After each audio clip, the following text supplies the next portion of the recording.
This episode brought to you by Kleenex, because much like this episode, it's right on the nose. Happy Friday the 13th, everybody. We're watching Friday the 13th. And you're listening to Miscast Commentary. You're listening to Miscast Commentary, where two guys have seen way too many movies and have way too much time on their hands. I have come here to chew bubblegum and kick ass. And I'm all out of bubblegum. Now here's your hosts, Joe Findlay and Todd Murray.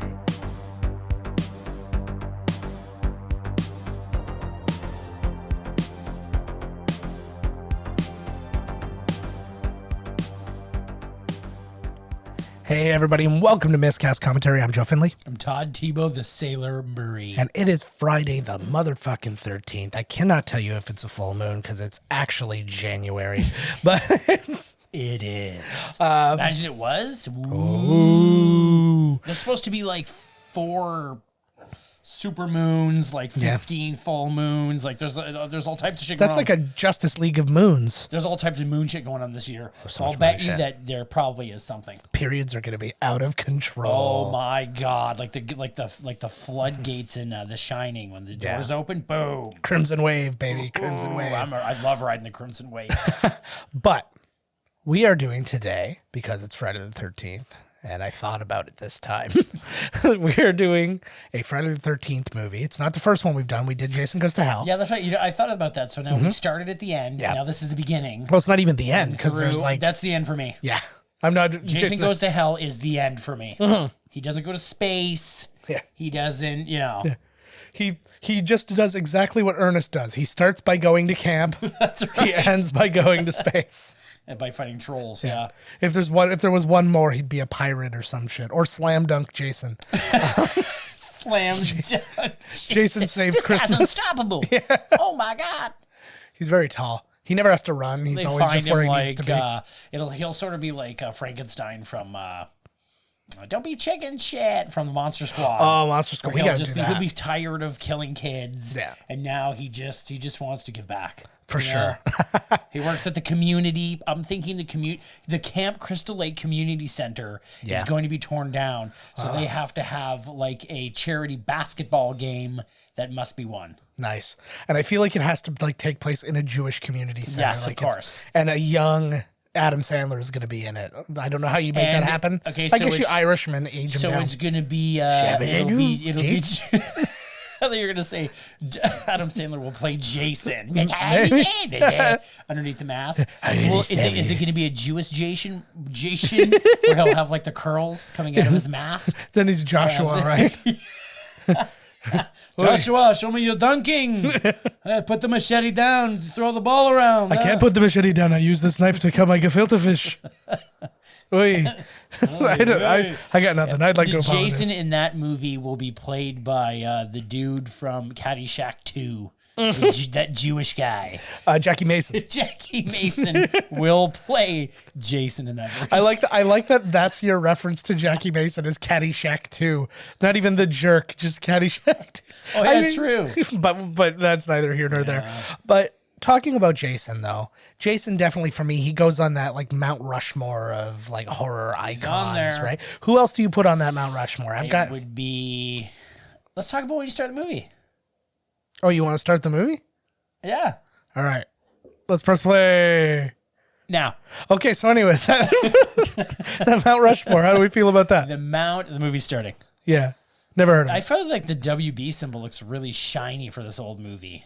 They This re-up is- the symbol. It's a home video, like it's the like a reissue, right? So the new, It is jazz. Another one. Yeah. Okay, so the Mount Rushmore of horror would be Freddy, yeah, Jason, Michael Myers, Yeah. and now there's that 4th spot. I don't know. I thought you were gonna go where my head immediately went. I don't even know if it's necessarily the one, but if I had to say it, like say you have 10 seconds to come up with the names, Pinhead is my 4th. I was okay. It would be, but it's between either pin. I was gonna say, 10. You got 10 seconds. I was just said Chucky. Yeah. Chucky, Leatherface. It's between those three. Yeah. What the fuck? This is why he went crazy and murdered everybody. Look at this fucking dump. See, this was my thing. My understanding now, granted, this is 1958, this timeline right now, but I figured that camp counseling, like all the way back to the beginning, was just constant fingering that once the kids all went to sleep. Oh, no, that's that's Finger Bang Tuesdays. It's Taco Thursdays here. They don't know what the fuck's going on. And nobody gets it. Taco Thursday. But that's also finger banging. Oh, look, all the kids are in bed. Did you ever go to camp? No, the closest I ever came to camp was, we've told some of the stories, is when we went up north together and then we experienced other people at summer camp. The outside. And what was the name of that camp so again? many kids camp. They looked so comfy. Oh, look at that dirty old Raggedy Andy. I had no interest in that, to be really honest. what? Like in going to this kind of summer Neither camp. did I. I fucking hated it. I hated every minute of it. My main things, I don't sleep well outside, like elsewhere. I need to be home to have a good sleep. So for me to go somewhere for 2-3 weeks to do that, I just hated it. I remember going with. Are these just the counselors? Yeah. Those are fucking lamos. Yeah. It is the 50s though. I feel like the boys and the girls wouldn't be allowed to be in the same This is cabin. the 80s, dude. No, this is the 50s in this. Oh, it's the. Oh, this is why. This is what they feel in the 80s. They did in the 50s. Yeah. Okay, everybody, partner up. It's time Yeah. for finger banging. They switched though. Tonight penis- she's finger banging him. Yeah. Your penis is a sin. Don't forget. Oh, yes, ma'am. Finger bang my pee hole. So this movie, It's a full moon. yeah, I watched, and I do recommend if anybody has like unlimited like spare time to waste like I do, find the Crystal Lake. Unlimited spare time. Yes. That's probably all of our. Yeah. But there's a great documentary about the Friday the 13th. I think it's called Crystal Lake Memories, and it's like hours long. It is. It is. Where's It's on. this thing? It's on Shudder, but I heard that you can access Shudder? chunks of it. It's the horror movie streaming service. I think you'd like that actually. Ooh. I had it for a while, and then I kind of burned through everything that I wanted to watch. But they're tonguing. They even put like a towel down, man. What a bunch of I would just have because everything's made of wood there. I would have right? thrown So down you don't little want the barbed wire there. That'll Yeah. show her. I was gonna say everything is splinters there, so yeah, you got to throw down some towels. But what was one of the things I learned while watching that, Sean Cunningham basically just decided he was gonna rip off the basic idea of, because you had a lot of the other kinds of horror movies where you had like that were based on a holiday, Halloween being obviously the most iconic of them, and so he just literally picked out. He's like, oh, nobody's done anything with Friday the 13th. Oh. He's like, so I'm just gonna do Friday the 13th, and he took an ad out in Variety saying next year Friday the 13th is coming out, a horror movie. It's going to be the scariest. Like before anything was even. A script had not been written, a story had not been conceived, and based on that ad, he got all of the money for this movie. Really? And That's a good idea. Well, that guy had a, he didn't have a vision, but look. But it was kind of like the producers. Like it's kind of like you went based on nothing. Like now the producers, they picked something bad on purpose. Oh my God. Am I doing this? Oh my Yes. God, I just stabbed this kid. This is how I always see things. Oh my God. I feel like I'm watching a movie, but really I'm killing It's children. on Shudder. Yeah, I went through all the full moon pretty quick. The full moon one was a bad idea because the full moon one's really hit and miss. Shudder like makes its own shit, and they also have a lot of How much is Shudder? I don't know. It's money. It's money.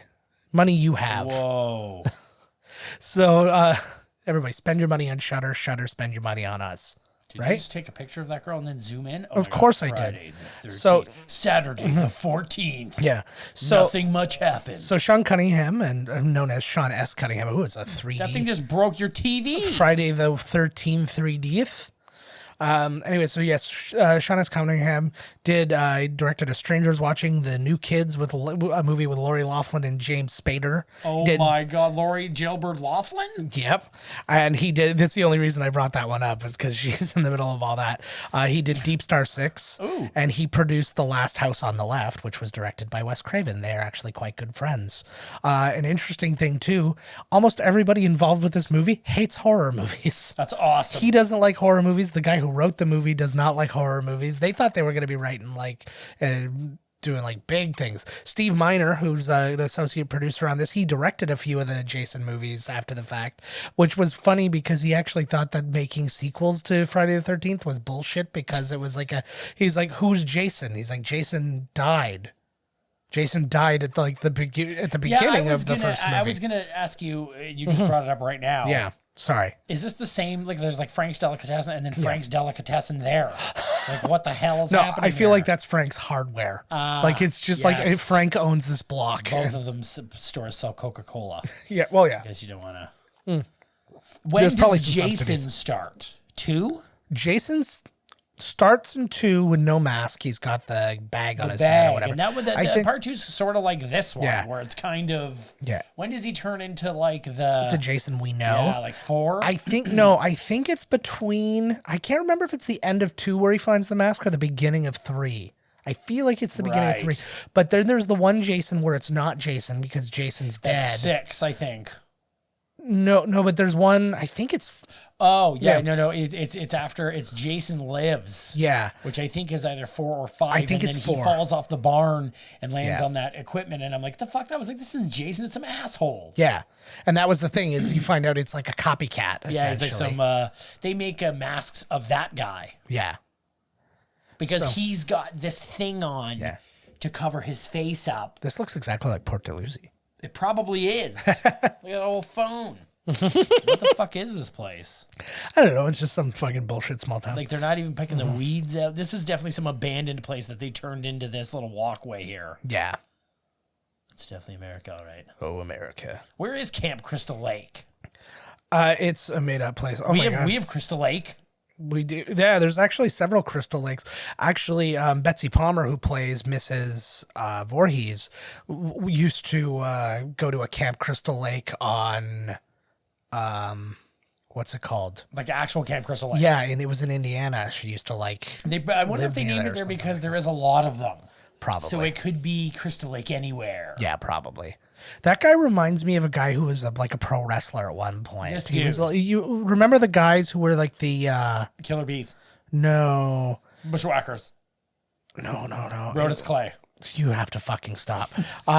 Ric Flair? No, remember like the freak show guys who the Insane Clown Posse used to bring out? Oh yeah. Hey, this dude. Yeah. This guy's in something else. It's just the his acting is love fucking this fantastic guy. in this. It's got a death curse. He looks like a Muppet. He really does. Like, He was. You don't want to go there. You don't even know where we're going, buddy. Yes, I do. you know, You're gonna die. He reminds me of. Do you remember when Bob Odenkirk played Charles Manson on the Ben Stiller show? Yeah. And he's sitting there and he's like, I live in your children and blah blah blah. And then the mom picks up the phone because it was a spoof on Lassie where he was essentially Lassie. Nobody knew what he was talking about all the time. And so they shoo him off and he runs off and he's like, no, he's not really in your children. He just likes to say that. I have to get that show. Oh, dude, That show's purchasable, isn't it? Oh yeah, it is. It's fantastic. The whole series is in one. So how did that crazy guy know where are they going? Camp Crystal We Lake. gotta go suck all the shit out of them old toilets at Camp Crystal Lake. Ugh. It's piling up, Dad. Piling up. How do you get into that business? Sucking shit? Sucking Somebody shit. has to. That's a good gig, bro. If you suck the shit out of the boats, man, fuck, that's hella money. Yeah. They charge like 4 times as much because it's on a boat. Yeah. Same equipment, same machines. So I can't remember if this is Alice or Annie. I haven't heard the name because we're yapping. You know how it goes. There's that guy that would be played by Patton Oswalt in the remake. Look at him. Yeah, Patton he's in Oswalt. fucking everything, man. He is actually in every goddamn thing going. Yeah. Good for him, though. That's what I say. Do you think that on the horror Mount Rushmore, they could make the Patton 3 Oswalt? of them just smaller? Like at the end, you'd have like a Pinhead, Chucky. Yeah. Take a lot of work on that last one though. If there was 3 heads, maybe they'd have to have a vote for the last one. Yeah. Oh, man, that's... What about if there was the reverse? Like the crappy vacation you didn't want to go on, and so like it would be Wishmaster. I was actually going to ask you if there's... Candyman. Yeah. Like not ones that are bad, just ones that aren't the main guys. Yeah, okay, no, not even. Jigsaw. Bad ones. Yeah, okay, so like Jigsaw, Wishmaster, Leprechaun, and Carnosaur. And oh my god. I forgot about Carnosaur. Oh my god. We gotta watch Carnosaur. Oh yeah, we definitely turn this off. I think we should do like a weird. Oh my god. We should do like a weird marathon of like leprechauns and carnosaurs and.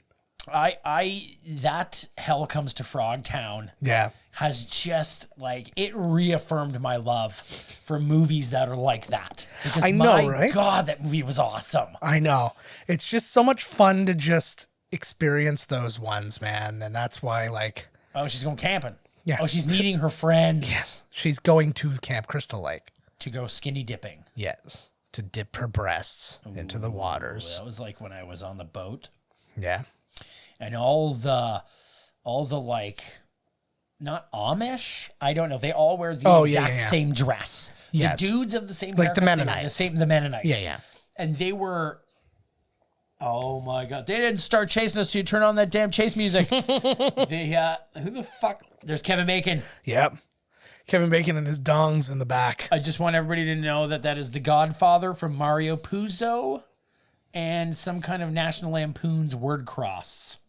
Word search. If that was National Lampoon, that's actually extra funny because he had already been in Animal House at this point. God, see? So that was his Fucking first I know movie. what's going on here, man. Anyway, so the Mennonite ladies are all, you can see them all when the boat is docked for like the lunchtime period when we're not running. Yeah. And they're all in the water. They only go up to their waist, even in their dresses. Like, so they're wearing their dresses and you can see them just dunk their cooters in the water and give them a little, all of them. It was like, oh, we're going to Peely Island to wash our coochies in the water. You can see them. Big old mud trail coming out. You know, like when the dredger hits the bottom and it's all the silt comes up. You're saying a lot of words I don't understand, but it's still very funny. This guy, man. This guy's a real man.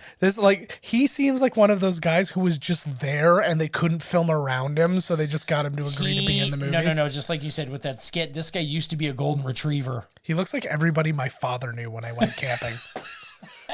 It's like I'd go camping and he's like, "Oh, here's my friend. You call him Uncle." He's like, "You call him Uncle Jim." No, and just like my dad, I'm telling you, he used to be a dog that was changed into a human, which is why he has that scarf around his neck. It's really funny that you say that. I just watched an old episode of SNL from this season that Harry Styles was in, right? And it was a sketch where Adie Bryant was saying that her dog is her boyfriend. That's Alice. Hey. I'll talk about her in a second. But what the hell else is she in? We'll get into that. We're getting to her. I have that. But yeah, she's talking about her dog being her boyfriend. And then she's like, I wish you could just talk to me for 1 minute. And the dog turns into Harry Styles and starts talking about, but like not being like loving and romantic, just talks about how he likes to eat the garbage and all this. So it shows like Harry Styles with his face in a bathroom garbage, like eating toilet paper and stuff like that. And he just goes all those things. And then she's like, I want you to stay this way forever. He's like, no, I have to turn back. She's like, why? He's like, I was told I can only do it for 1 day. It's like, by who? He goes, by God and his friends. Like, it was so funny. But it was, he actually did a really good job. Like he played a lot of like really like overacty characters, but I mean, he's a friggin' musician, right? What are you gonna do? Well, he's in movies. Yeah, but in Dunkirk. I think he might have been. Oh, he was. He might be in 1917 or something. But he's developing. It was the thing, is what I'm getting at. But yeah, so we can talk about this is Adrienne King who's playing Alice. Her. She's in other stuff. Yeah, but what's more interesting is the stuff she is in. You've not seen her in. Most of the stuff she's in, you've only heard her in. But she was an uncredited dancer in Saturday Night Fever. But other than that, she's done ADR looping and other like voice stuff for The Man Without a Face, The Good Son, What's Eating Gilbert Grape, Philadelphia, Wolf, Jerry Maguire, Titanic, Almost Famous, and This Is the End. Doing what? ADR, so like additional dialogue recording and stuff like that. So when you hear random voices just like yelling shit from the side. I'm in the background. Pretty much. This place is filled with people. Your nipples are hairy. That guy's nipples are hairy. He's also got a weird circle of hair around his belly button. Like, it's not just a proper trail. It's like a real base. It's like it's like looking at like It's like looking at the collective roots of the redwood forest on his stomach. No, it's like where the anacondas live, like the floating forest. Ooh. Speaking of that too, I gotta show you that later. Your anaconda? No, have you seen any of the National Geographic show Kings of Pain? No. They're doing what's called the pain index. I guess some entomologist was doing it and measuring like the pain of like certain stings and stuff like that from a honeybee all the way up to like. How do they measure it? He gets stung. Oh, and he just goes 8. Well, this isn't. And then his throat closes over. He's trying to say 11, but he can't because his throat. Well, he gave like he based it on like certain like things, right? And these guys, they've created their own scale, and it's based on. Look at this guy. This is definitely a guy your dad knew. It's like a Chippendale dancer who kept the gear and now he paints. He looks like the guy who's really mad that Tom Hanks and Steve Guttenberg exist. He's like, I could have been either one of them, but now I can be neither. But yeah, so these guys, so it's based on immediate impact, how bad it hurts immediately, the length of how long it hurts. So if you get stung and it goes away in a couple minutes, okay, well, that's the duration of it. And then overall damage. So the scale goes up to 30, and a honeybee would be 3. So they just got bit in the very last episode. They got bit by a giant centipede. And a reticulated python, a 16-foot python, bit into these guys' arms, and it's the scariest goddamn thing you'll ever see in slow motion. Its mouth opens like so wide, and literally the day they were driving up to do this, they had just read that a woman in the country that they were in had just been eaten by a reticulated python. Oh my God. Not killed by, eaten by. She was alive. No, she died. Well, I know, but when he ate her, she was alive. Yes. Grody. Well, I think he probably crushed her. The archery range. It is exactly that. This place looks like it's got way too many spiders for me hanging out, man. What the fuck? I don't even mean the woods. Yeah. That was always a big problem for you with spiders when we go. I remember you used to not like that when we'd go through like firewood and stuff like that. You're like, no, there's tons of spiders in there. That's nothing. A ton of them. That actually. Holy shit. Yeah, that arrow that like buzzing by like that was actually fired by Tom Savini. Who was was it? Yeah, who was like the main special effects guy on this. Tom Savini. And an interesting thing about Tom Savini, he was one of the only people who actually stayed at this camp while they were shooting. Really? So they shot here for 4 weeks, and it was obviously, this is an operating camp. It's actually called, let's find it, Camp Anobi Bosco. Camp Anobi Bosco. Or Noba Bosco, whatever it is. That sounds like somebody's official name when they turn you Hawaiian. Like you are now Hawaiian and your name is Nugas Mugas Boo. Yeah, that's about it. But yeah, so it was in New Jersey. It's still in operation to this day. It is? Yeah, and they actually have like a little monument to like saying, hey, Friday the 13th was shot here. But yeah, it was pretty run down because it was like in its off season, so it wasn't being kept up. Right. So like most people stayed in hotels in town and stuff like that. But yeah, it was Tom Savini, another special effects guy, and a couple of other people stayed in the camp. And they had 2 VHS movies, and they just watched them back and forth. What were they? I can find that. I didn't actually write it down. When was this movie made? It was in 78. I'm going to take a wild guess that one of them was Chariots of Fire. Yeah. The movie... Actually, you might be right. Oh my God! What? Let me find out. I just don't really remember. But yeah, so the movie came out in 80, so I think it probably was shot like early 79. Oh my God! Is this me again? Yes. She's looking right at me. This is the killer. We don't know who the killer is at this point, though. You'll never know, actually, because I'm going to shut off the movie so we can watch Carnosaur. Yeah. I forgot it was like, oh, yay! I forgot it was like this, where you're like seeing through the... Yeah. It is really a cheap device, eh? Oh, there you go, lady. This lady, see, there you go. Yeah. That happens to me constantly. Jeez, do a big roll. Do a barrel roll. Help me, I need help again. Goddamn Slippy. Oh my God, get up, lady. I was sitting there, I was like, I really remember this a lot better than I thought I would. Like, I'm remembering a lot of the shots and a lot of the little moments. It occurred to me, I have seen this recently. Oh, you have? I haven't seen this in forever. Yeah. Because it's not, Yeah. It's not Voorhees. Well, I guess yes, it is. But. Well, no, but I think it's very much like Nightmare on Elm Street. You're gonna watch Nightmare on Elm Street. You're gonna watch one of the crazy ones. You're not gonna watch the first one. First one is good. Though. I do like the first one. The first one's actually really creepy. It's a legit horror movie, but I like to watch like if I'm sitting there, I'm like, I just want to watch some Freddy. I want to watch him Freddy turn a girl into a pizza, ideally, and then stick his big old fingernail into her meatball face. Okay, they watched Barbarella and Marathon Man. Fuck, so close. Yeah, it was. I don't know if you were to put those two movies together, boom, Chariots of Fire. Yeah, but yeah, pretty much. But yeah, it was. He said now he can like recite those movies still like from heart because literally every other day. So basically, over the course of this, they watched each one 14 times. Oh, Todd's having the scares. Good music, though. It is good music, and it's pretty. I mean, no. Overall, it's pretty minimalist. No, that looked like a dude's hand. Like, look at this body right here. It could be anybody. It's good effect, though. That was a really good effect. Oh, Tom Savini. Yeah. So they used to call him the King of Gore. Mm-hmm. He has recently, for all you kids out there, he has recently made the new Slipknot masks. Oh, is that true? All their masks are his. In WWE, The Fiend, Bray Wyatt, his mask is also done by Tom Savini. Oh, really? And I'll tell you, versus the new, I dig the new Slipknot masks. Yeah. But The Fiend is awesome. Oh, really? The Fiend mask is fucking I'll have to look that up later. That's pretty cool.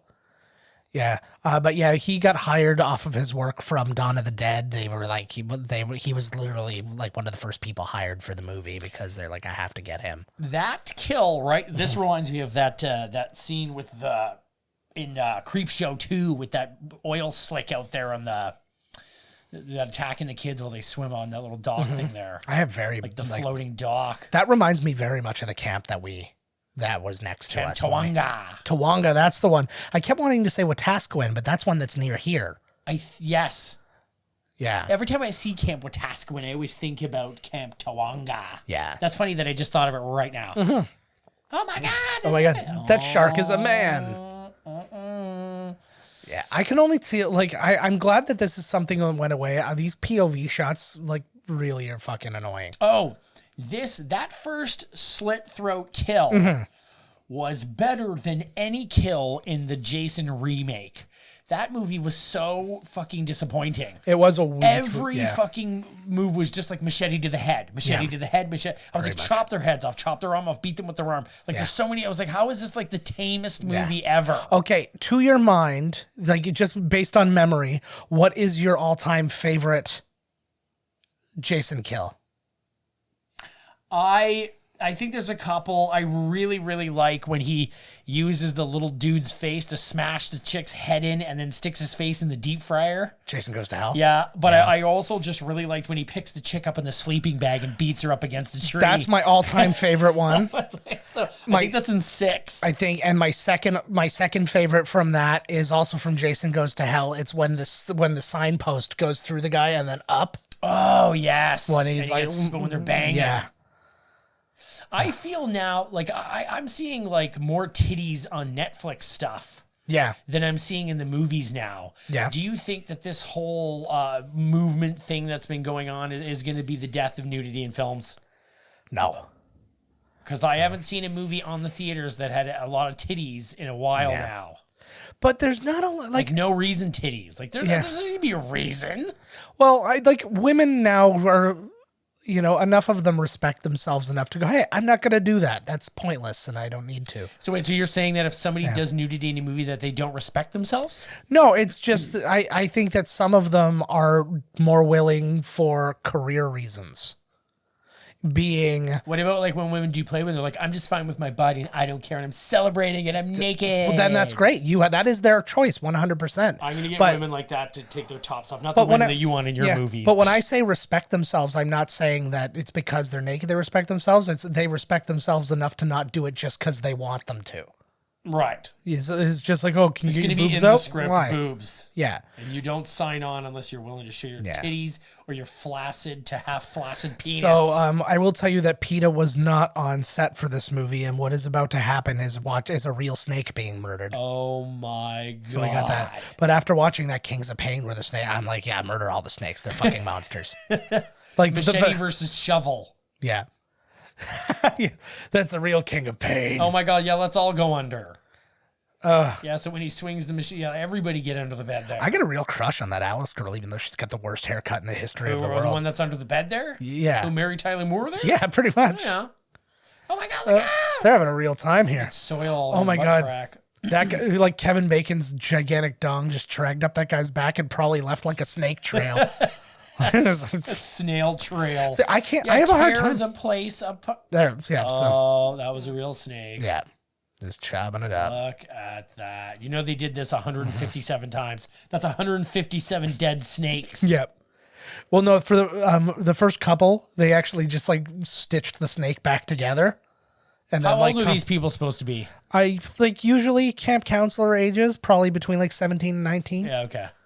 So probably they just say 18 or 19 here, just so that when you see their tits, you're not creepy. Exactly. No, Yeah. that's what I was thinking, because I love when they do that in movies, especially they can't go. It's like, we're in high school, but it's like some 23-year-old girl taking her top off. So technically you're looking at like... Yeah, you're looking at a child. Like I was watching the Haunted, Yeah. and there was this, and it's funny because my old lady noticed it too, because I was thinking in my head, like, Jesus, they are really, the girl was supposed to be 16, and every scene she's in this super tight little titty top with her nipples coming right through the shirt, and I was like, and then she was like, my God, all they're doing is showing this girl's tits, and I was like, oh my God, I was thinking the same thing, but didn't say it. I'm not allowed to. And I was like, yeah, see, you know, what the hell? It's not my fault. I'm a pervert. I blame the 80s. Exactly. Like, fuck, come on. Well, that's why, again, I was having another conversation with somebody about Revenge of the Nerds, how they were talking about how like that guy, how that one nerd flat out raped that girl. And then literally somebody showed me, And I laugh. somebody showed me a story where basically a guy did the exact same thing and they were all laughing about it, but it was like real life. And he's like, I don't know, can I get in trouble for that sort of thing? And the guy's like, yeah. Like you just rape? Well, because he basically like misrepresented. He was like, yeah, so I had a mask on, so she thought I was her boyfriend, and I totally fucked her. And it was like, yeah, dude, that's rape. Oh, she knew it was him. She just pretended. Yeah, I know which way you're. I know which way your dick curves. Like all those girls that called the police on me. Mm-hmm. You know what I mean? Yeah. They told me to tie them up, smack them around. Yeah. And scare them with waving a gun around in their face. That's why we have cameras on our phones, so you get that what stuff. What the fuck, like, man? Kevin Bacon is a fucking good-looking dude. He's got great hair. He He's got really good does. Moves too. He's got not quite Kurt Russell hair, but like it's there. It's just not. I enjoy this guy here, like the crazy guy, like you know what I mean? Like just having the police have to come by while the crazy guys get crazier. Well, there's a bit of this. Like a lot of this movie is based off of Meatballs. Is it? Well, I can totally see that. Yeah, they say said Meatballs with a serial killer. Yeah, well, which may or may not be Bill Murray, anyways. Yeah. But yeah, it's like because both the writer and director had never been to summer camp, so they have no experience to draw on from any of this. They just wrote a movie. He actually wrote the movie in like a matter of a few days. That's very believable. Oh my God, you're doomed. You're out of beans. You're doomed. The twist should have been that you go back to town and it's that guy is every person in the town. He opens up. That's why everything said Frank's. He's Frank. Neck on this guy. Hey, that's why everything said Frank's in town, because he's Frank. He's Frank, and he's everybody. It's totally okay to be afraid of this dude. Look at the nipples on Nipply McGee. There, I know. I've noticed it a few times. I've tried to avoid it. No, don't avoid them. Yeah. That's why they're there. She wants you to look at them. I feel like she'd rather you didn't look, but it's cold and there's How nothing. far is he from down? No, he's gonna run like that, giggling. Is he like doomed? I think it's because he shit himself. He's like, this bathroom doesn't have a toilet. Yeah, your toilet paper's awful. He's like wiping his ass with a can of peas. He's like, he's the original hipster. He's got his fixed gear bike. He's. I kind of hope if I become an old man, which I doubt I'll make it, but if I do, I hope this is who the kind I am. This guy reminds me. Look at he's gonna doomed. He goes everywhere right? saying he's doomed. So eventually, when you do die or something happens, he's like, "I told you." Yeah. Oh yeah, he's playing the numbers. It's like when you go to a club and you hit on every single girl. Like hopefully one of them says yes. Well. Right? So yeah, Victor Miller wrote this movie. Not a lot of experience in writing films. He's written a couple other ones for Sean Cunningham, but most of his credits are actually as what's called a breakdown writer for soap operas. He's written on One Life to Live, Guiding Light, Another World, General Hospital, and All My Children. Huh. And that's where the money's at. I mean, you get on one of those. Well, because they last forever, right? Exactly. Well, I mean, she most really of those reminds me of somebody. Like, I don't know who it is, though. Maybe you she said that Mary reminds me Tyler Moore of the thing, so- girl from, like, Waterworld or something, or like... Could be. Oh, they're waiting for all the kids to get here? Yeah, I think so. Oh, no, were they? Yeah, because they looked like they were painting the place up. And Yeah. That would be a pretty cool job for a young... Camp counselor? Yeah, to be like... Yeah, that's like if you're okay. You know, I went to camp with a lake breeze. Yeah. It was a few days, and it was I just so forgot you went there. uncomfortable. Like, it was so awful. Yeah. And it was like, plus at the time I was like so anxiety ridden and like, Yeah, but I think like to do that like as a worker, like the people who do go to these camps, you know, it's like a whole nother world for them. Oh, just got an otter floating around there, whatever. It's a beaver. Shit, you're right. I'm sorry. Jesus God. I'm sorry. Throw her in the water, let the beaver munch on her beaver. There you go. Actually, you're saying all the right things today. It's really it's really transitioning for me very well. But no, I was picking my daughter up from music. She plays clarinet, and I was picking her up from her lessons, and I heard these two different parents were talking with their kids, and they're like, "Oh, he knows him from Beavers. Oh, he knows him from Beavers." She's like, "Oh, you're Beaver buddies?" And I'm like, "You can't say that to a child." I was wondering where you were going with that. After I said the company, you're like, my daughter. I was like, oh my God, where is this going? This number 88 is very upset. This is what happens when you're a goofball bud. Yeah. Well, I feel like that's the whole That's thing. not true. There's not enough women, because you know there's going to be that one girl. If there was the ratio, one of the girls would be like, I like that goofy guy. Yeah.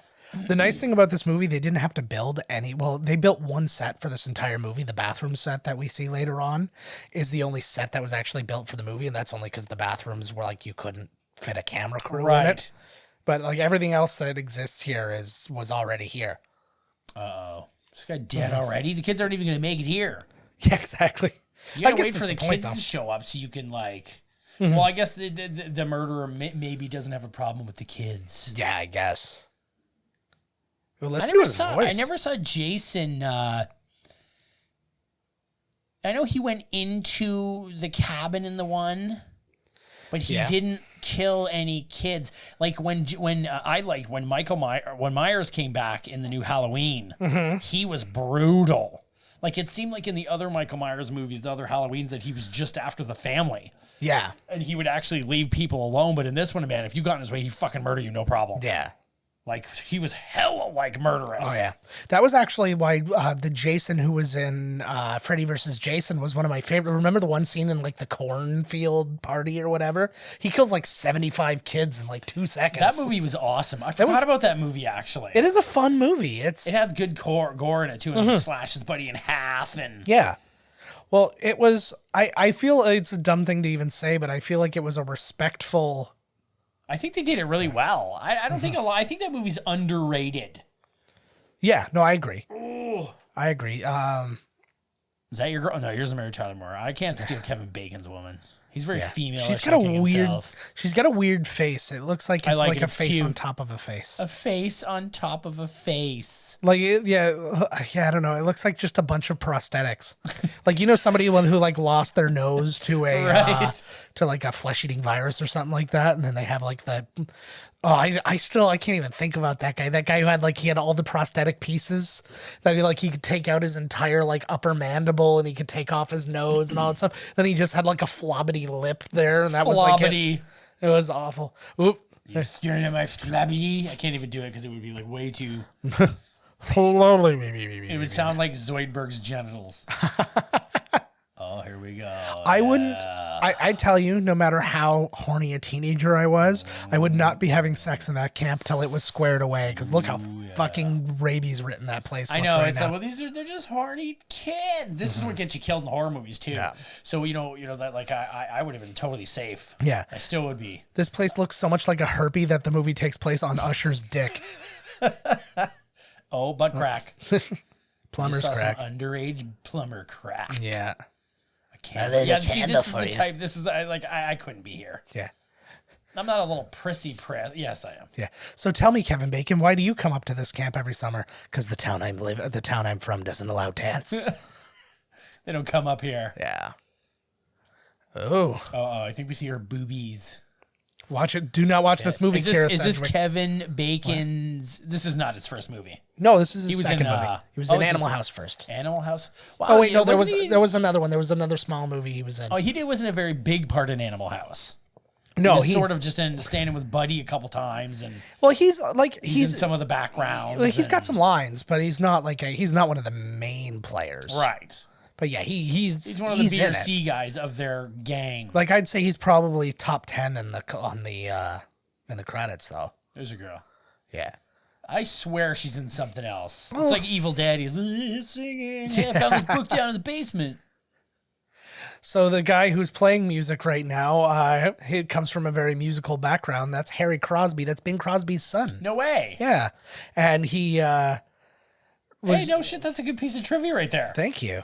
But everybody thought that they were like, oh, you had him in this like Jamie Lee Curtis. You had like, the child of like a more famous person be in your movie for like, for some like cachet or something like that. And it literally had not occurred to Sean Cunningham or any of these people. They're like, we just hired him. He's like, it didn't even really like. He's like, we didn't Didn't even because they never realize. did use like not once did they like go, And- hey, Bing Crosby's son's in this movie. And years later, what are they doing by the fire? Playing the guitar. Yeah. Same thing they were doing. Peace on earth. Oh, they're gonna play Naked Monopoly. Yeah. I look at every single one of my board games that I have, and I have a lot of board games, and all I think about is how to make them strip.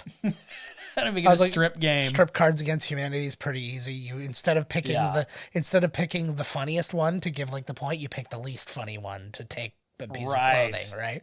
And like So whoever was the biggest loser, Yeah. has to strip down. yeah, If exactly. they're wearing a condom, girl, you're gonna get pregnant. I tell you, I played a pretty fun game though. I played poker pool for the first time. I'd never even heard of it. So you're playing pool, but everybody's dealt a 5-card hand, and then you have to sink the balls that are the value of the cards. So if you have a 3, then you have to sink the 3, and then you can put down the card, and whoever gets rid of their hand first wins. You But- realize you said sinking balls while Kevin Bacon's balls deep. Yeah, but the balls weren't sinking. They're they're resting I saw her against the nipple. labia. It counts. Yeah, that's fair. Oh my god! Oh, I was like, this guy's fucking hanging out. Oh, dude. That's They gonna didn't happen. even notice this guy up there dead. No. His drip. She should have chopped very loosely and sloppily chopped his genitals off. Yeah. And they're banging. Todd acted that dislodges it at banging the out. very, and it rips off its last little hangy string, and it goes right into her open mouth. Bluh. Are you having a stroke? That was a lot to deal with. I feel like she's like, I don't want to be naked. Like That's exactly what I was gonna say too, because he was right squished up against her. Yeah, he's squished. He gets Oh, it- oh, oh, never mind. never mind. That breaks that No, argument. she doesn't Well- like her right titty. Well, because I was gonna say her left boob was covered, and then he's covering her other one. I was like, is that the compromise they came up with? She's like, I don't want to have my boobs on screen. All right, then he gets to hold them. No, you said you don't want to have your boobs Get one on out. screen. Exactly. Ah. Exactly. You gotta. It's called the Paul Verhoeven. When you get everyone naked, do whatever it takes. Yeah. And the full Verhoeven is just flat out gaping. Exactly. Gaping wounds, gaping whatever. Speaking of gaping, you heard about when Sharon Stone was banned from Bumble because nobody believed it was her. It's a dating app. She joined it. She was actually looking for somebody to date. And then everybody's like, that's not Sharon Stone. So they all complained to like the administrators or whatever. And she got booted from the app. She got booted for actually being herself. You know what sucks too, though? That means there were people that she spoke to that she was interested in. And they're like, fuck you. You're not her. And then they find out now that it was definitely Sharon her. Stone. She's probably still smoking hot. Oh my God. Yeah. Oh, they are playing Strip Monopoly. I was in and drinking stubbies at the old Von Milzer. I think it's Budweiser, and they had. it looks like it. There was a toy store. Uh-huh. I don't know, Toy Story Toys or some shit. Yes. And I was, went through. Hey, let's go see what board. It's just the same board games. Yeah. I don't think there's really. I think the newest, hottest has really been Cards Against Humanity. It depends. There's also the Pie Face one. Oh yeah, I saw that one there. But it's always like the same. Not a There's lot like of Monopoly, Risk. Yeah. Like they don't even have Fireball Island. Is that a joint or a crappily rolled Somebody just cigarette? remade Fireball Island and like on Kickstarter or something like that. And you can get it on Kickstarter. And it's like Oh my God. much bigger version. This is actually really cool. So his head, you can see where his head starts being fake. But the coolest thing here, so how all that how the blood is coming out was supposed to be like this like syringe thing would push it up through underneath the bottom of the bed, but Tom Savini couldn't get it working, so literally he's blowing the blood up through him so you can see some bubbles and stuff like coming up, and that's because it's Tom Savini underneath blowing instead of just like a straight like more of a hydraulic motion of a syringe. She's after coitus dump. I was going to say reason number one that I can't go to camp is communal dumping. That's it right there. That's what did it for me. Being in a room, what did it was being in a room with like 25, maybe not 25, like 20, 15 guys, and knowing that anytime you sit on the toilet, they're going to turn the light off, throw things at you. Somebody's going to want to get in there. I was just like, I can't live here. Yeah. I just shit out in the woods with the bears. Well, that was like, remember that story? By bears, I mean the big gay hairy man. Our school was very well known for its, what's it called? How tall was that toilet? How tall was that toilet that her toes were just dangling and barely touching the ground? My dad's toilet. She's like, what's up there? Very high up. But yeah, no, we had a very prominent rowing team. I thought you meant how many transphobes we had. Oh, I'm sure that was a thing too, but that didn't really make it into my purview back then. But yeah, we had there was a lot of rowers, so we knew a lot of the rowers, like who were friends of ours and stuff like that. And and somebody told us or shared a picture or something like that, where there was like one guy like pissing in his sink and the other guy was on the toilet and another guy was in a shower and all this. And I'm just like, how do you that's gross? Yeah. And I'm not even talking about the pee. I'm just like all of them in one room. Yeah, it's a little. I can't deal. Oh yeah. I still don't like my wife. That sink yet? No, they've cleaned nothing. God. They busted out the guitar. They did Indian dances because they didn't know that was racist, even though it should have been obvious from the beginning. And then they had to deal. 80s. Then they had to deal with a weird snake and a weirder old man. And so yeah, nothing's gotten clean yet. Why did he let himself in and hide in the pantry? He couldn't even been standing. You know what I mean? No idea. He's just in the weirdest. Yeah. What the fuck? He reminds me of that dude on the corner of Young and Dundas. Yeah. And he goes, Jesus. Yeah, somehow this camp is creepier and less cleanly than the sleepaway camp one. And that one was literally filled with child molesters. Ugh, my dog is in the room. What? She just walked past us. Or she's been a little sick lately and she stinks. Oh my God, I can smell her. Heaven. I can smell her. She reeks. She has the worst gas right now and it's really ruining my life. I'm pretending that girl farted. I'm smelling her sweet rose water. I don't even know what that means. I like it. Oh my God, I can't laugh like the dogs. Shit stinks everywhere. I know, but it's not even shit. She's clean. I can't stop breathing in horrendously now. It's like I can taste it. She's like, she just laughed in shame. She was just like, head down. Oh, I can't say anything. I know. God. I will shit. I can't talk about all your smells. I would. Oh my God. don't even do anything, just the inevitable. She's like, Yeah. oh, That's good though. whoa. Oh, I made eye contact with the dog because she came back out and then she turned around and walked away again. What happened to that light? Look how many dings that light has in it. Well, there's been a lot of guess- axe murders in there. She's probably been trying to kill lots of people and she keeps clipping that first. She's like, oh shit. What is that? Like, that looks like it's made out of 2 fancy napkins, that bra. So Alice, somebody who auditioned to play Alice and didn't get the role. I wonder how they feel about it now on both ends. Sally Field auditioned to No play way. Alice. Oh, here comes your girl taking her top off. Oh, God. apparently not. Oh. Buddy it's gets terrifying. 2 girls because everybody's dead. Like, way to go. Uh-oh. We call those Joe Findlay odds. How do you get multiple girls? If they're all dead. Hey, I like those odds. Oh. Oh, game over. Mm-hmm. Right when she has to take her top off. Yeah. Thank God. She's got innies. See, the last... I tell you, that's why Split is such a good movie, man. Yeah. Just a bunch of half-naked girls, like, chained up in the basement. What a fucking movie. I still haven't watched Split. Holy God. I have Split. I have not watched it. See, and that's another movie too, because these are supposed to be high school girls, and they get kidnapped, and they're in their bras and their panties. Mm-hmm. Oh, I'm sweating, and I'm chained to this radiator. I'm like, what are you supposed to think? Oh my God, I just had a weird thing. I was like, Bruce is this Avalanche? Well, no, I was just thinking, is this the same diner that was in the later Jason in Goes to Goes to Hell? Yo, there's looks like a real walnut crunch under there. Oh, really?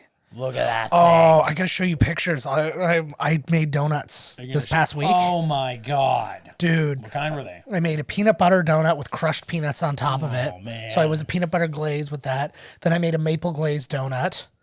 Then I made a coffee glaze donut for This guy had to Carrie. put his shirt on to get a donut. And then I did just cinnamon sugar like You got any donut left? holes. Oh, no, they don't last that Yeah, long. of course, there, buddy. He's gone. Oh no, They wouldn't even be day old. Next time you come, I will try and next time you come, I'll try and have some for that day. So This you're gonna woman have- doesn't look real. See, I legitimately think I have to go back and look now. I think that's the same diner from the from Jason Goes to Hell, and that woman looks a lot like It's the definitely woman not who's her, in it. though. No, it's not the same woman, but I'm saying like I'm putting out a fan theory that that's the mother of that woman, and she's passed down the diner to her daughter because It they also have looks like Blood Diner. it does look Put the word yeah. blood above that Well, diner there. Yeah, it does. It looks very, very much like that, actually. Fucking like Ned here.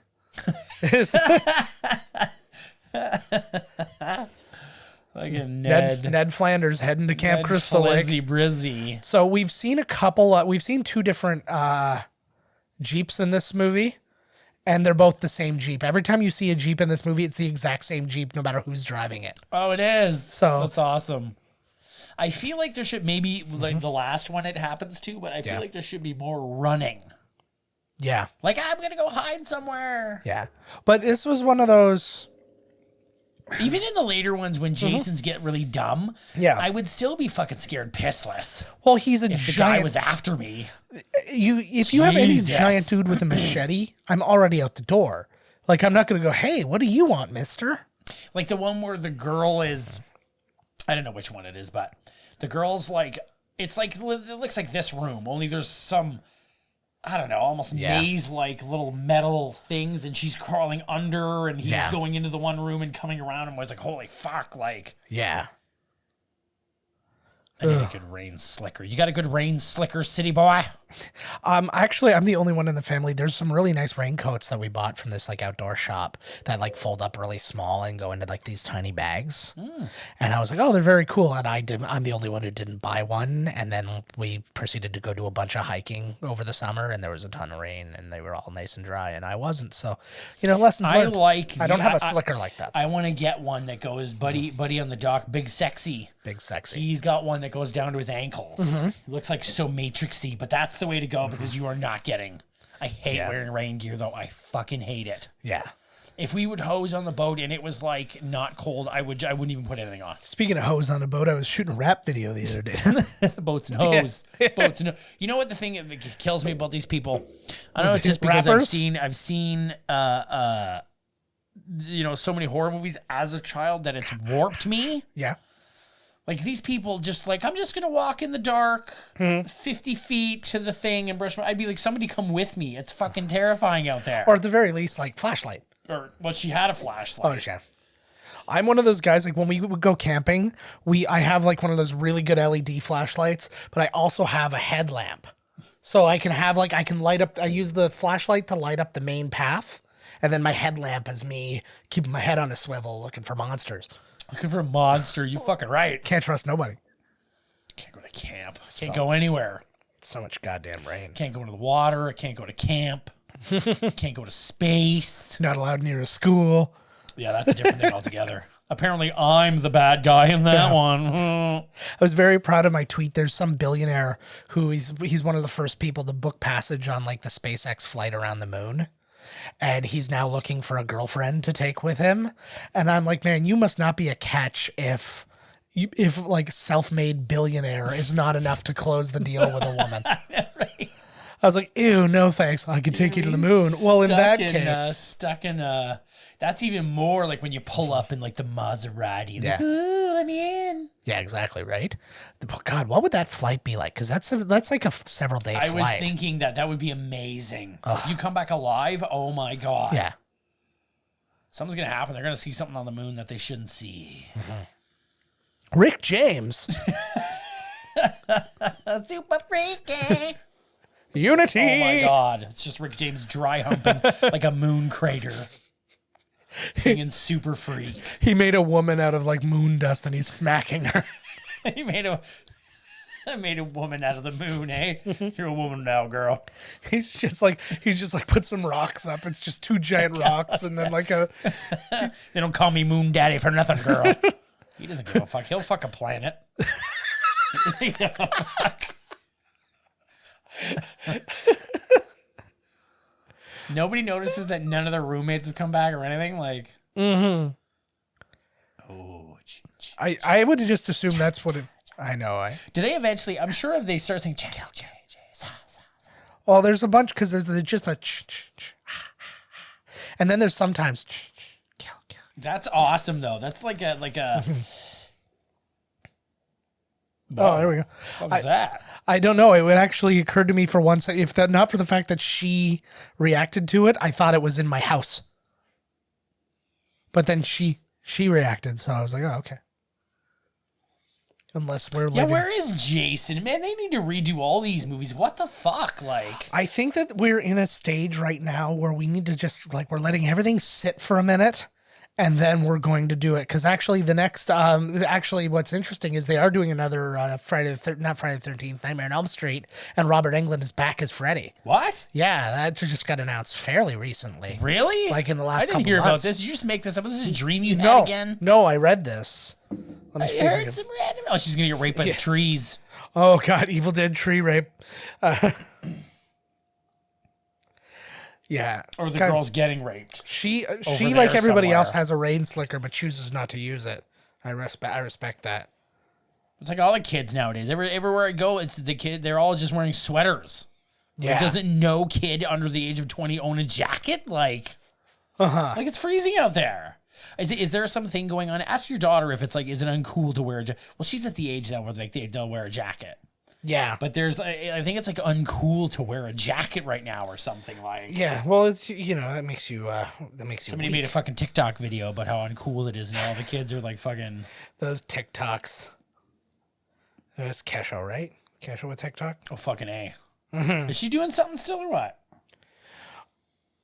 Robert Englund. You don't need. He can always come back because they made that rule up where like once you believe him.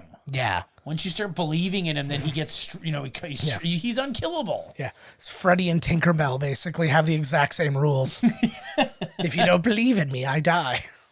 You're right. Is this the girl that had the thing shot at her before? Yeah. Yes, I believe so. Why is her go-to place the Why fucking in the place with the fuck weapons? Would you like? That also, why would you put out that target? Because the target didn't even have a target on it. Like the whole like you'd think you would, that covering thing, you would have to replace it. Oh, not for them. They're just fucking around. Yeah. Everything's when the kids get there because they paid big money to send their goddamn kids there for the summer. Yeah. To get molested by the camp chefs. Again, I assume this is sleepaway camp. We call those young chickens. What does he say? He's like, oh, them girls, we call them young chickens or whatever he says, right? It's not that, but it's something like that, and it's gross. And the person and one of the people who's in on all that shit is James Earl Jones's father. James Earl Jones's dad. For legit, it's what? Yeah, in Sleepaway Camp, James Earl Jones's dad is the chef. Oh, he is? Yeah. Oh, that's amazing. Oh, man. He's got a shit poncho. I came here to show you my poncho. Do you like it? Not really. All right, I'll be right back with a new one. See you later. I don't know why in this movie everybody has that voice to me. Hi, I'm Kevin Bacon. Hi, I'm Jason.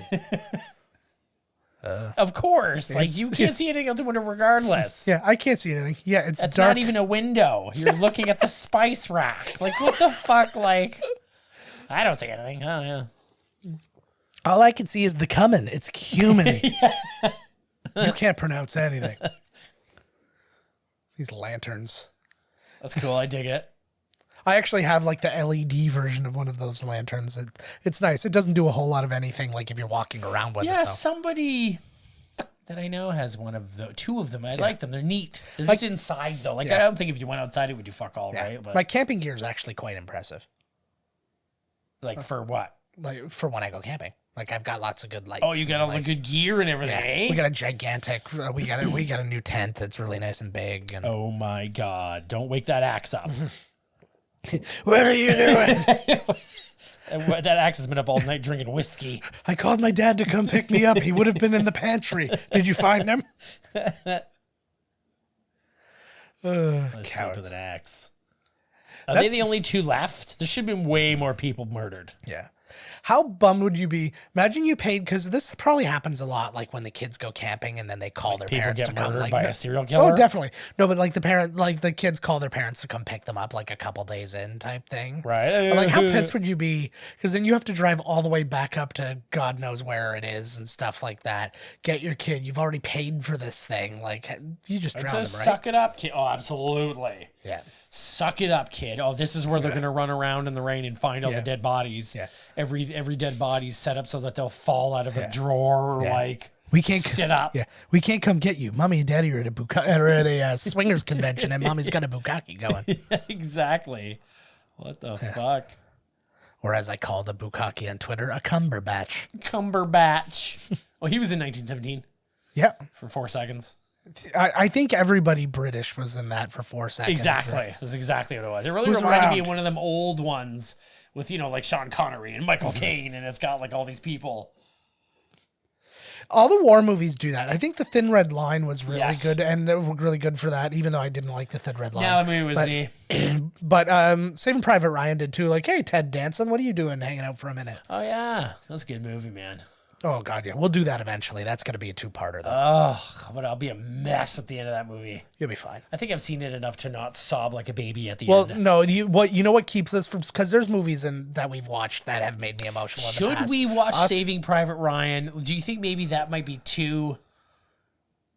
The jokes that may come might be... I think we should do it. Fuck it. Just thinking about it. Fuck it. I just like talking about movies. I don't care. Like, I don't even care about jokes. I just like... The other thing, too, is like, it's just a movie. Yeah. It's not real. It never happened. What are you talking about? World War II happened. Oh, I get it.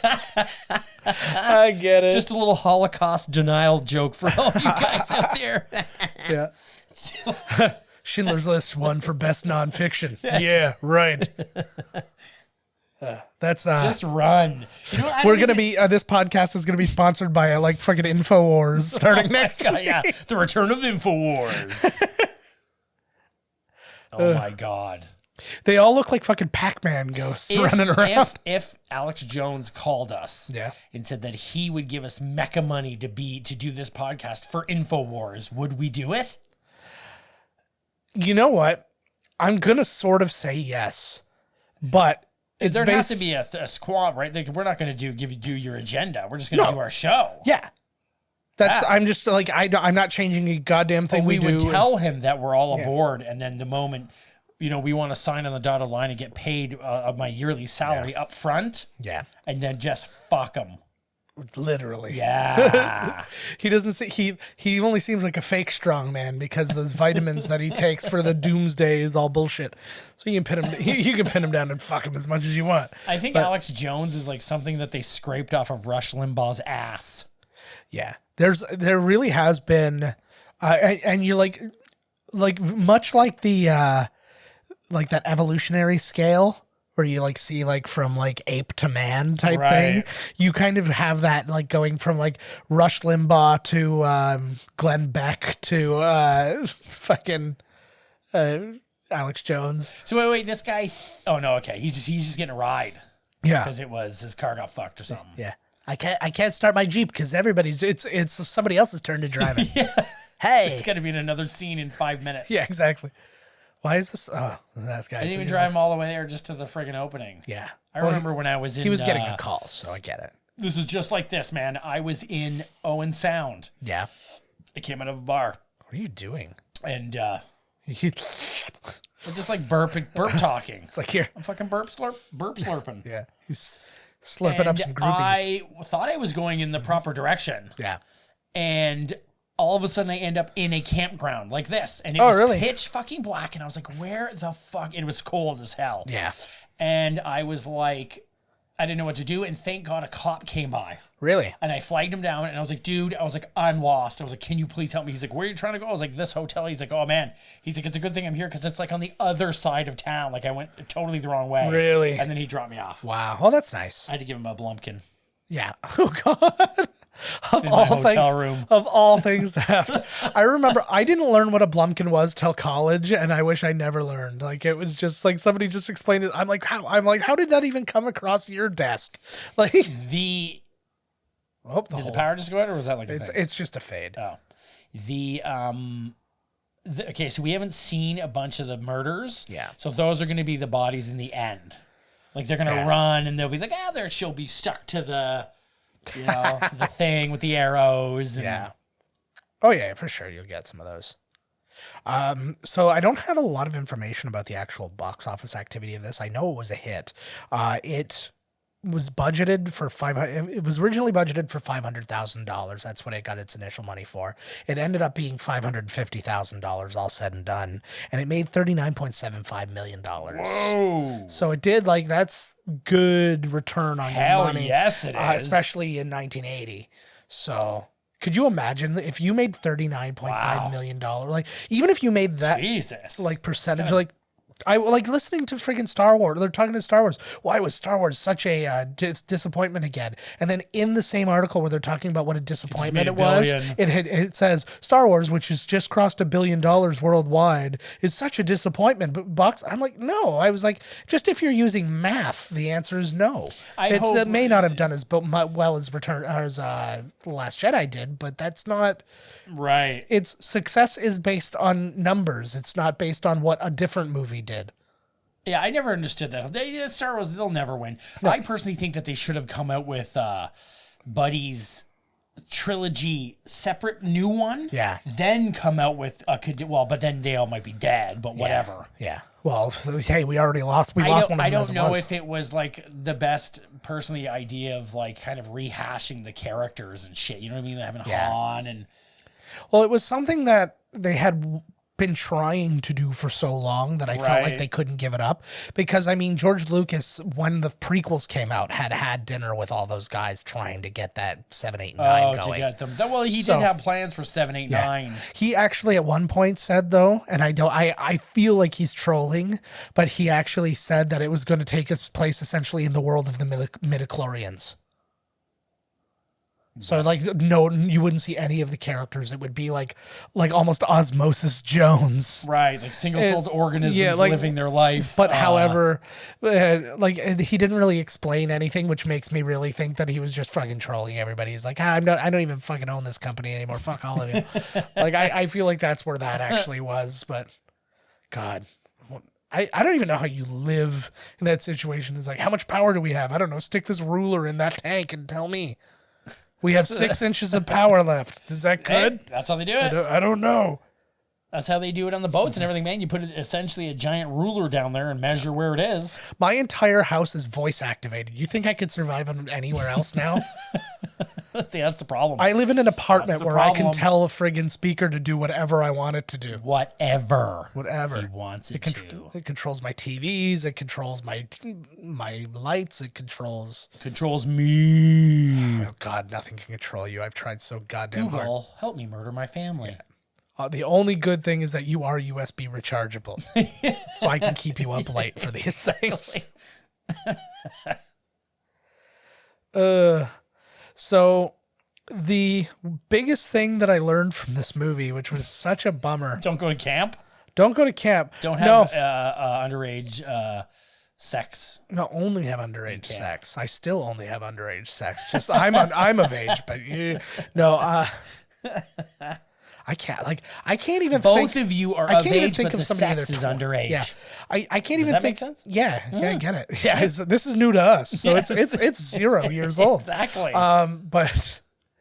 But I can't even look at somebody under 27 anymore. Even like that. Even How that's do you still even too know young anymore? Well, that's fair. I'm so That's old fair. now. Everybody looks like they're 10. So Yeah. whatever. Yeah, exactly. Play ball, baby. Yeah, exactly. But What the hell? No. The thing that I learned is this was Siskel and Ebert.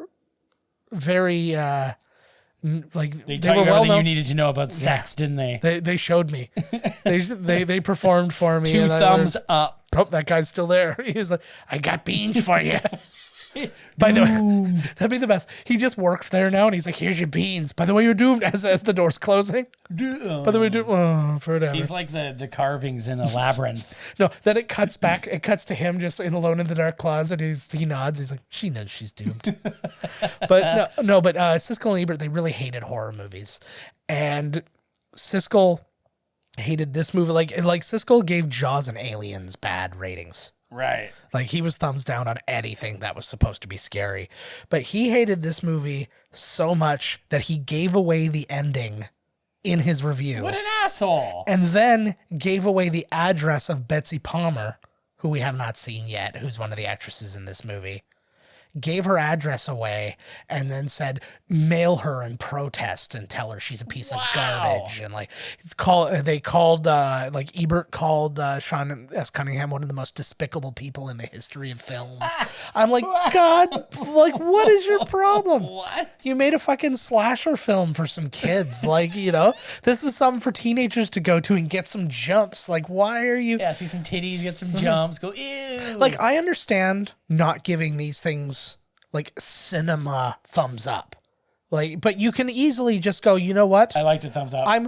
But I'm dismissing this as cinema. This is not that kind of movie that we do.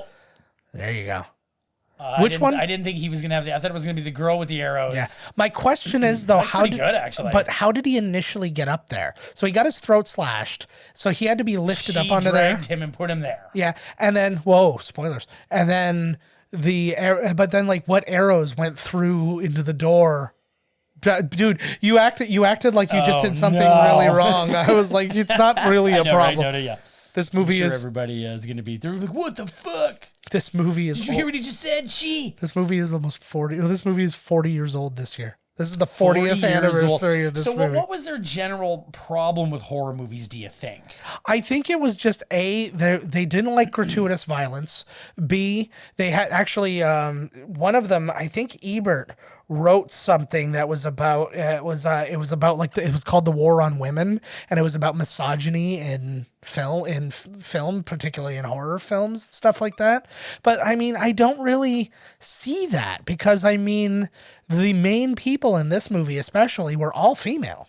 Well, women got killed. Well, it's always in the end of these movies, it's always a girl that lives. Yeah. One girl that runs and screams and gets away. And they probably just mean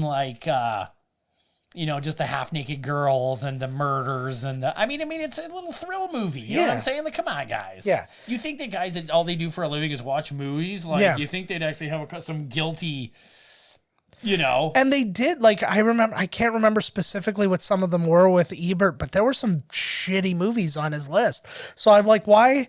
This also really falls back to me with the Martin Scorsese, Marvel's not cinema thing. Everything is, if you shoot it on fucking film or like whatever medium is acceptable to be put out as a film now, because it could be digital, whatever, then guess what? It's fucking cinema. Just because you didn't like it doesn't make it's not Everybody, cinema. you know, this is just coming from dudes who don't know anything else. Yeah.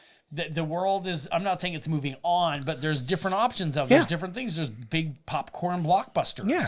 I can't understand how a guy who just made $200 million movie so they could de-age the actors with CG could say anything versus those movies. Yeah, absolutely. It's the same, virtually the same thing. And it's that whole thing. There's always snobs, and they always do this.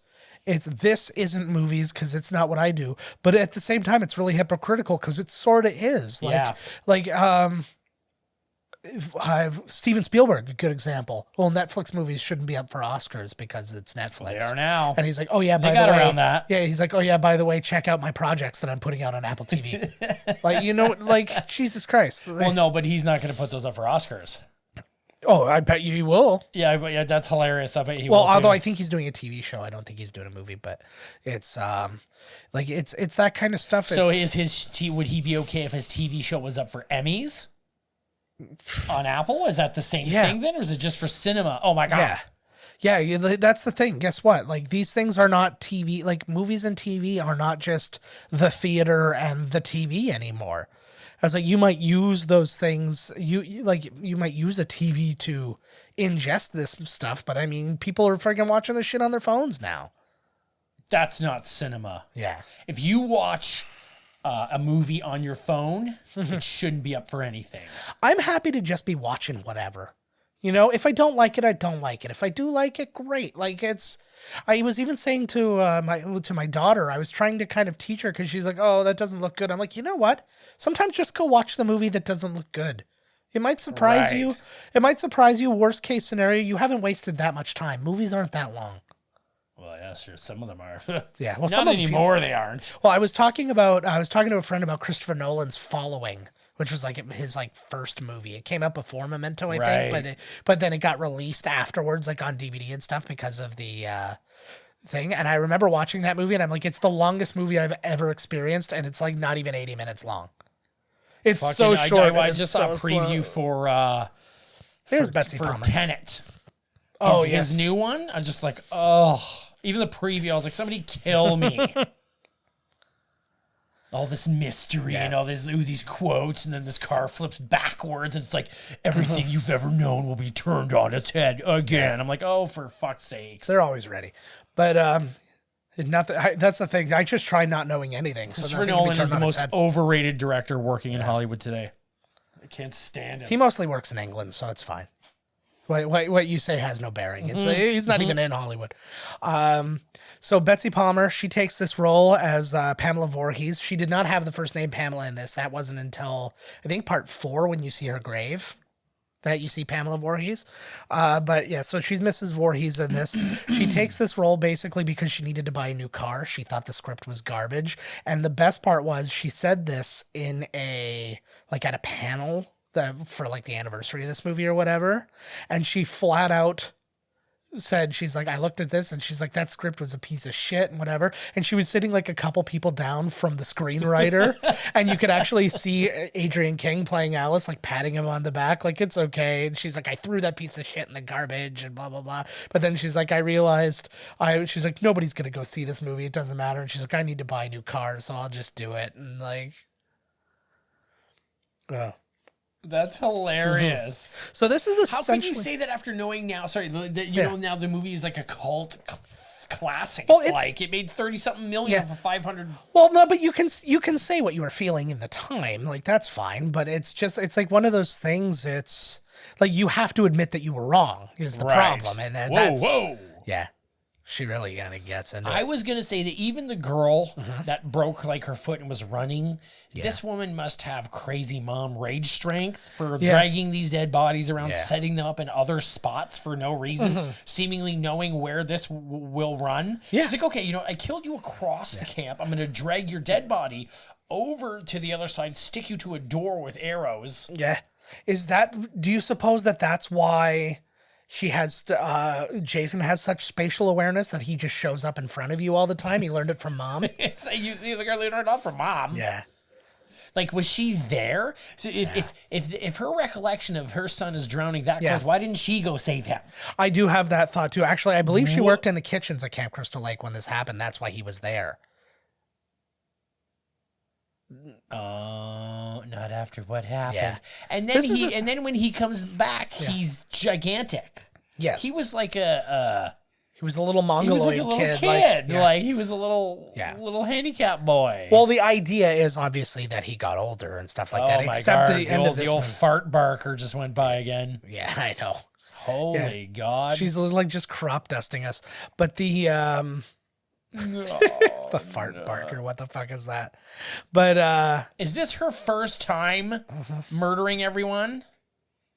Or I would does she just show up every assume- now and then and murder, and they just clean up the bodies, and then the next years of Yeah. camp kicks in? Yeah, it's weird that she just decided I'm just going to do it on the 30th anniversary of his death. Yeah. Or Like, no, she's just had enough. The 20th anniversary. You're telling me that dog. that old broad's gonna catch up to her?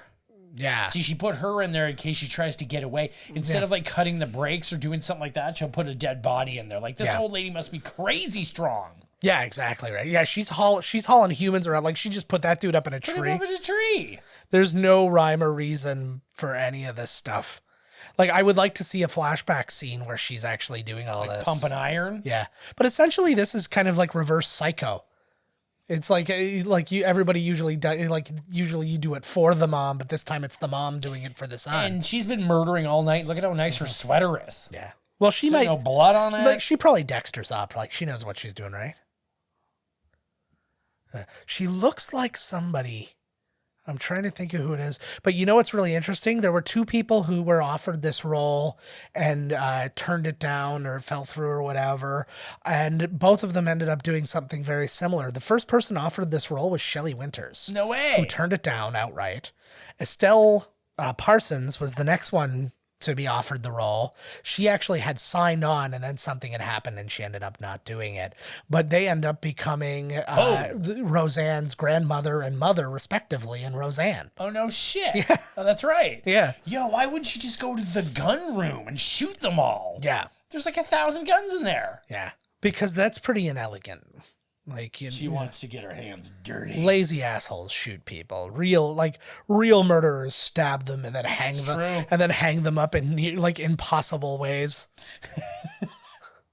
That means you care. You care about the actual art of murder itself. What I want to see though is that she's using like real leverage and stuff like that. Like she's using like pulley systems to like get those people up, and then she's like using she's using a plank and like moving things around. She's worked pretty well tonight. That actually wasn't a door. That was just a wall she opened.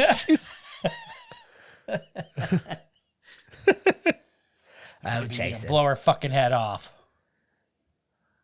See, I don't even care for that. Like, again, it's because my experience with Friday the 13th began with Jason. I didn't see this movie first. I probably saw like 3 or 4 first. No, I didn't see this first either. Right? So then to see this, you're like, what the hell is this? But I never, like, there's certain tropes in this movie that I think were like played out before we got to them. You know what I mean? Right. Yeah.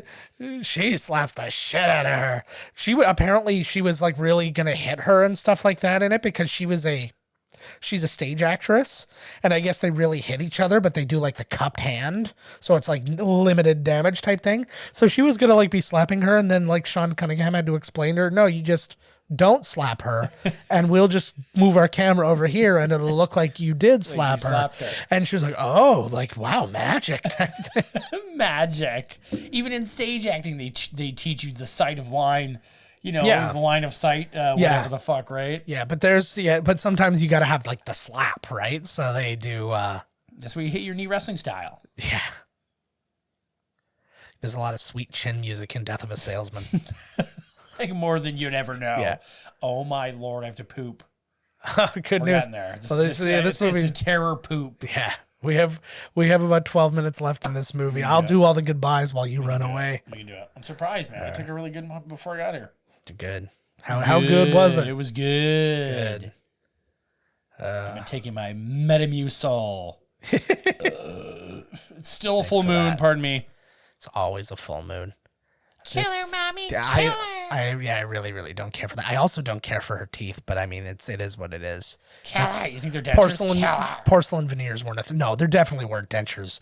Nobody made dentures that were all fucking Mother, ragged. you're an unstoppable killing machine. You can't. Why are you talking to yourself, killer? Mother, your ass. It's so nice. That's inappropriate, Jason. I can't help it. It's so good. No, Jason, no. She seems like she got it pretty all right. She's like, yeah. She actually was moving a little bit there. She's actually fine. If you just give her running through the woods, she will never catch you. But this is what I'm saying. This is the Jason of it. She just shows up and appears. And I would say, like, even in the Friday the 13th video game, if you're Jason, like, you can utilize that power to, like, just, like, show up in front of people and, like... Have you played that game? No, I haven't. I got some Sheldon friends played it. He really liked it, actually. I heard good things. So I actually wouldn't mind getting Jason murdering people. No, you can be either. You can be a camper or... Can you do, like, I'm Jason and you're the camper and I'm trying to kill you? It's a multiplayer, so yeah. Oh, no way! Yeah.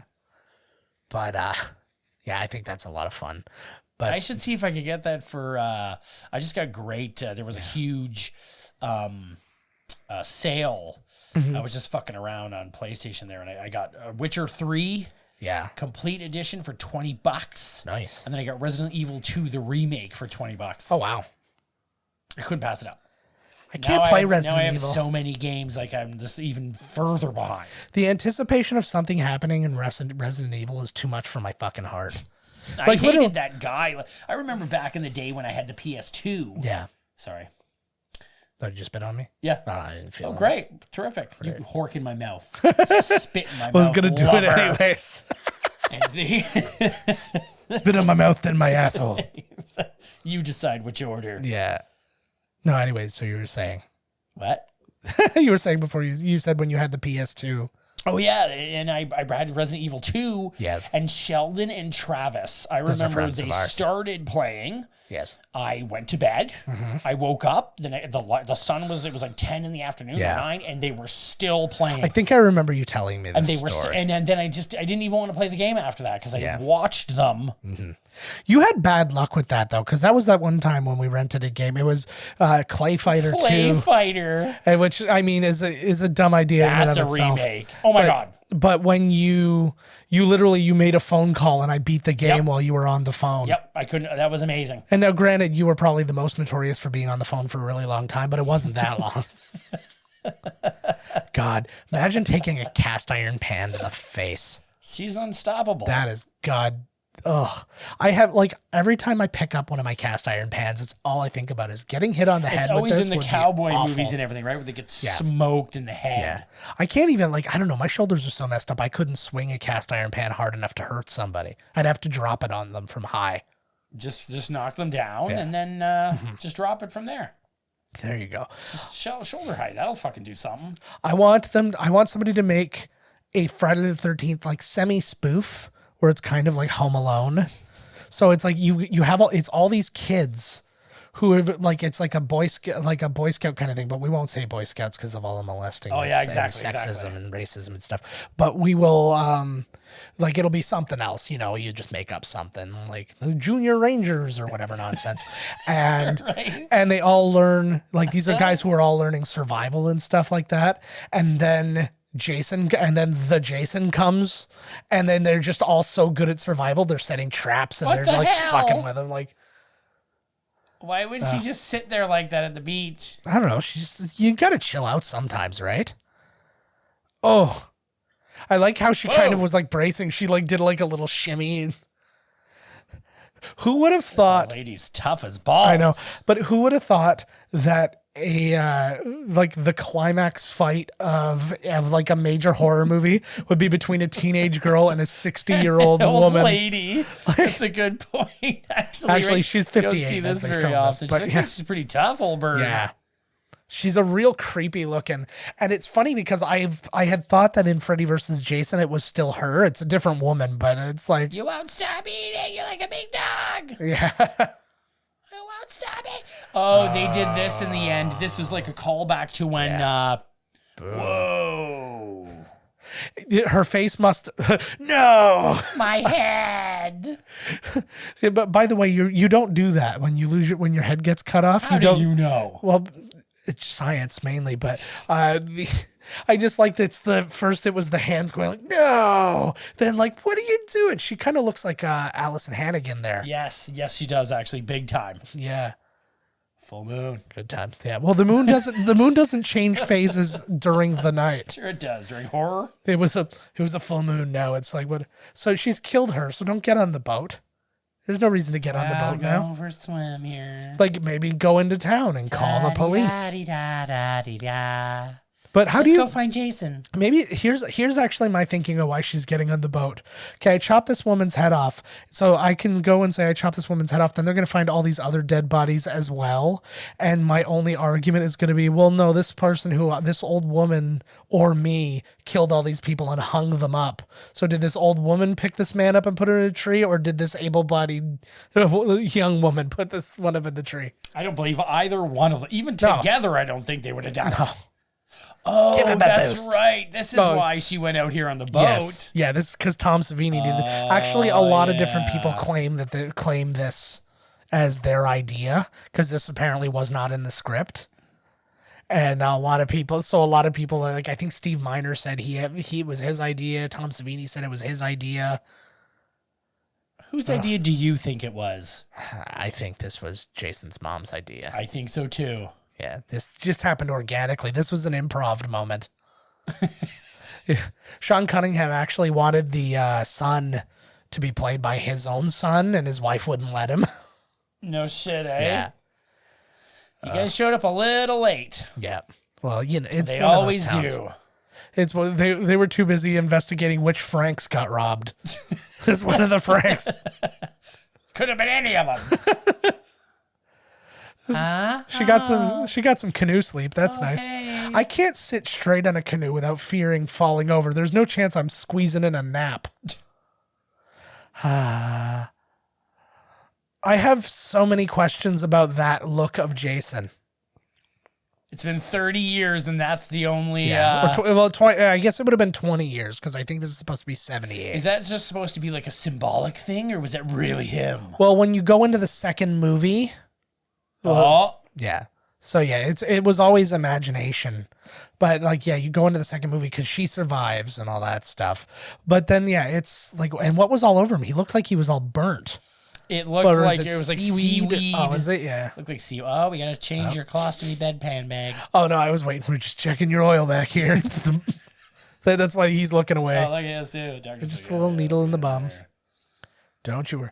God, is that what hospitals really look like? Is she just in the hospital? Was the whole thing imagined? Yeah. This looks like this looks like a MASH unit. Like, it's not that well put together. Yeah.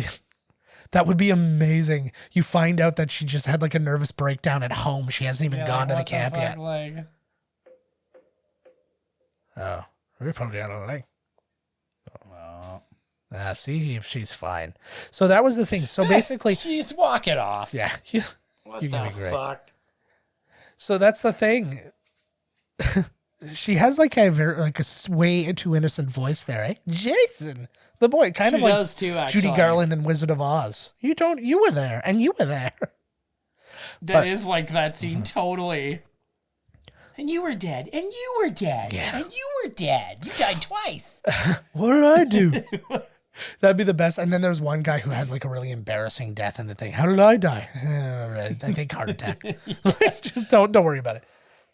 Like a dildo go through his face. Yeah, you would have heard it. That is a serious close up. Like, how close up do we need to be for this photo? Closer.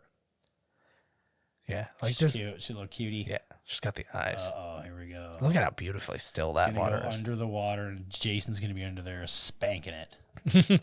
No, what else is to do when you're stuck at the bottom of a lake? That's true. His like foot's stuck on a rock. He's like, I can't believe I was born with the ability to breathe underwater. Like a fish comes by and he just eats it, so you know how you understand how he's like surviving under there and stuff. That's like that. all you would need to understand how he survived.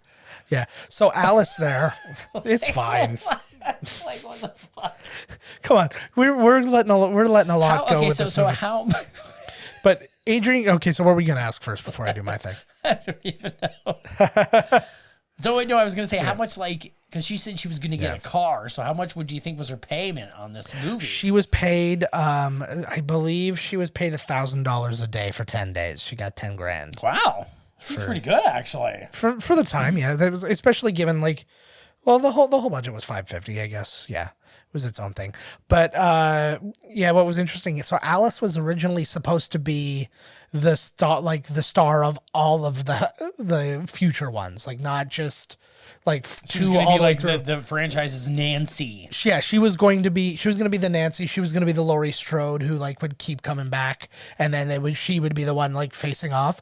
But then leading up to the second movie, she was stalked by a Friday the 13th fan, and she decided she didn't want any part of it anymore, so she gets killed off at the beginning of the second movie. Spoiler alert. And you know what? When we do the remake, Blumhouse will be the producers. They'll put the money up. Yeah. We should do that in ours.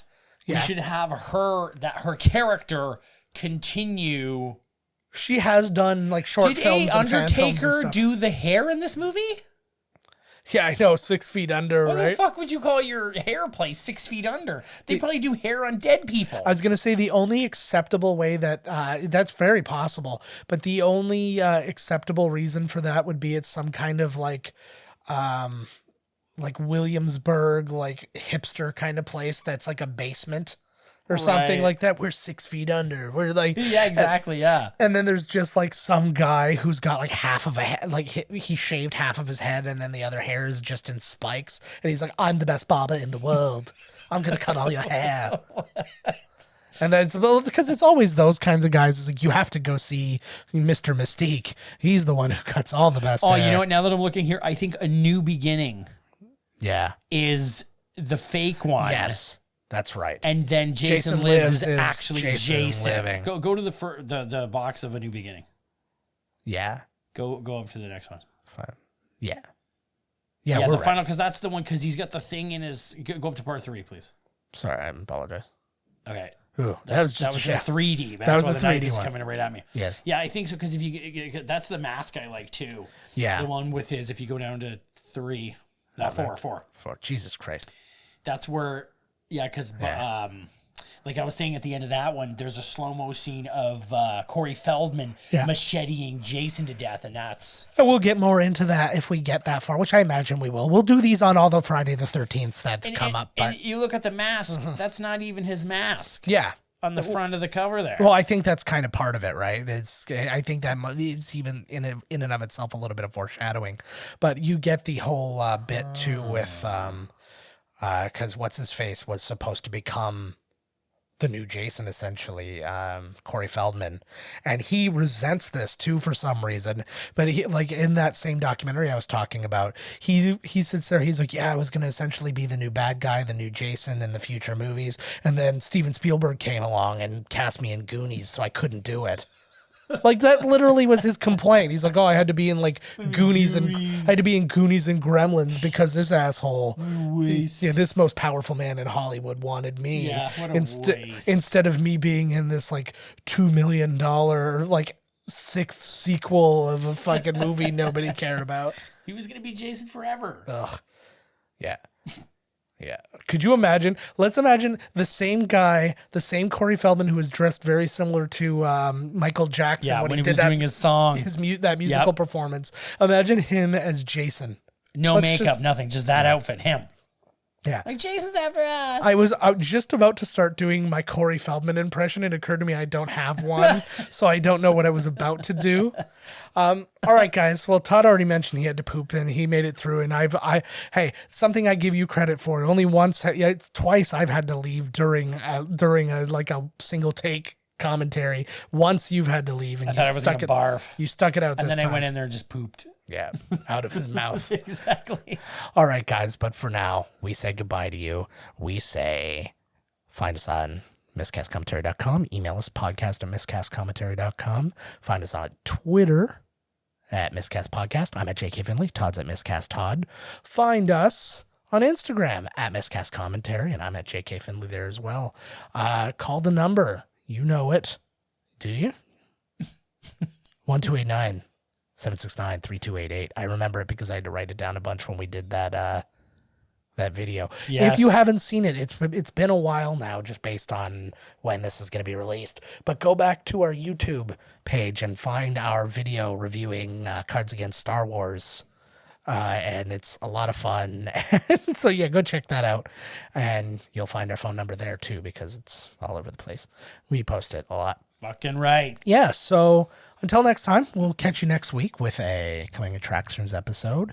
And we're going to keep a better eye out for Friday the 13th in the future, and we'll make sure to get some more of these movies out of the way for those, okay?